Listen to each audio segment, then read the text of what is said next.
भागवत के भगवान के 3 स्वरूप हैं, सद चिद आनंद। यही कहा ना क्या, सच्चिदानंद रूपाय सद चिद और आनंद। ये 3 रूप भागवत में है भगवान के। सदरूप क्या है, ध्यान दें। सदरूप वो है, आप हमको देख रहे हैं, हम आपको देख रहे हैं, हमें भी परमात्मा ने बनाया है, आपको भी परमात्मा ने बनाया है। हमारे अंतर्गत भी वो राम है, आपके अंतर्गत भी वो राम है। हम मंदिर में जाते हैं, वहां पर एक मूर्ति जो प्राणों से प्रतिष्ठित है उसका दर्शन करते हैं। उसके सामने जाकर के हमारा मन ये दृढ़ हो जाता है कि हमने ठाकुर जी के दर्शन कर लिए। लेकिन भागवत बताती है कि तुमने जिस स्वरूप के दर्शन किए हैं वो स्वरूप सदरूप है।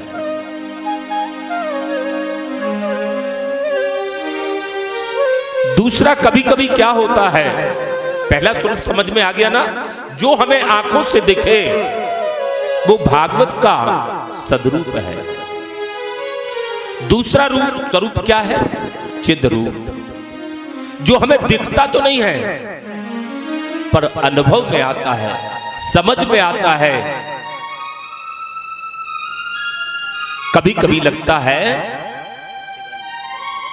कथा सुनकर के गए, जिस कथा को सुना वो ध्यान से सुना तो वो स्वप्न में आ गया, अथवा बैठे बैठे याद आ गई, अथवा किसी ऐसी परिस्थिति में कि कोई दुर्घटना होने वाली थी और किसी ने आकर के अकस्मात बचा दिया।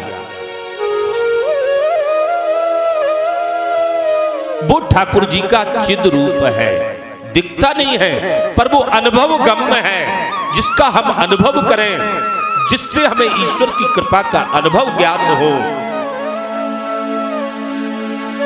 अनुभव हो, वो ठाकुर जी का चिद रूप है। जिसके उदाहरण हैं, हमारी सांस चल रही है ना, वायु हमारे अंदर आ रही है, जा रही है, लेकिन क्या वो वायु दिखती है? दिखी किसी को? तो वो जो वायु है, जो ऑक्सीजन है, वो ठाकुर जी का चिद रूप है।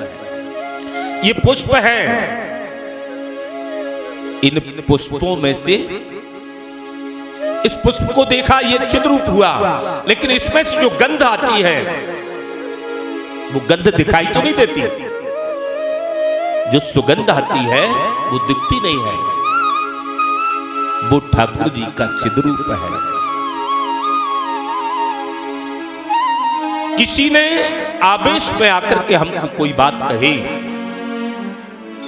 तो जो आवेश आया वो आवेश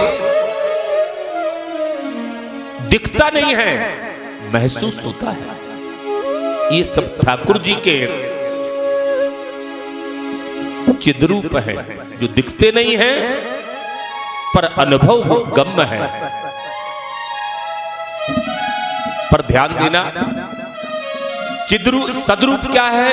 दर्शन करने गए और दर्शन करते करते याद आता है कि हम यहां ठाकुर जी के दर्शन कर रहे, ऐसा ना हो कि हम जो बाहर अपने 2000 रुपए के जूते छोड़ करके आए हैं वो कोई उठा ले जाए। तो ये जो चिद सदरूप हुआ, ये सदैव स्थिर नहीं रहता है, ये बार बार आपके मन को परिवर्तित करता है। कभी ठाकुर जी में लगाता है और कभी ठाकुर जी से दूर कर देता है। दूसरा जो चिद रूप है, सुगंध की जगह कभी कभी दुर्गंध भी आ सकती है, आती है ना। तो इन दोनों स्वरूप परिवर्तनशील है, कभी सुख आता है कभी दुख आता है।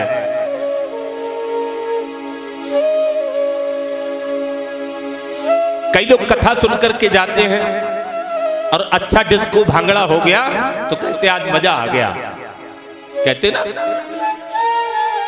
पर वो मजा आया और अगले क्षण किसी से वाद विवाद हो गया तो मजा रफू चक्कर हो गया ना। क्योंकि जो चिद रूप है प्रकटता है, पर संसार की परिस्थिति जन्म से वो विलोम भी हो जाता है।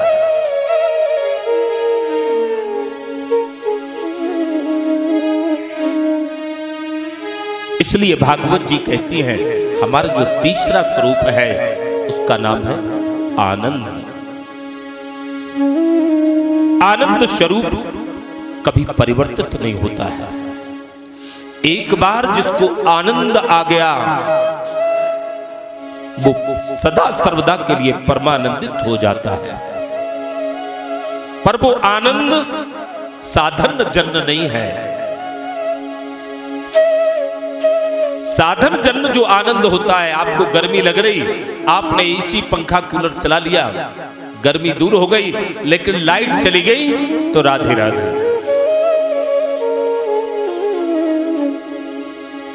इसलिए साधन जन्य आनंद नहीं, स्वयं सिद्ध आनंद। और वो स्वयं सिद्ध आनंद ही भागवत के अधिष्ठात्र देव है।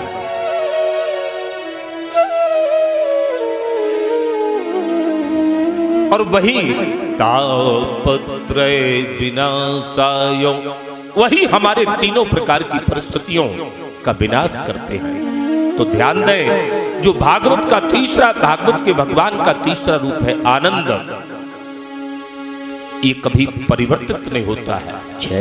और एक बात और बता दें, व्याकरण में भी, शब्दकोश में भी आनंद, हर शब्द का कोई ना कोई विलोम शब्द है। दिन का रात, सुख का दुख, पर आनंद एक ऐसा शब्द है जिसका कोई विलोम शब्द नहीं है। क्यों? क्योंकि आनंद परिवर्तनशील नहीं है।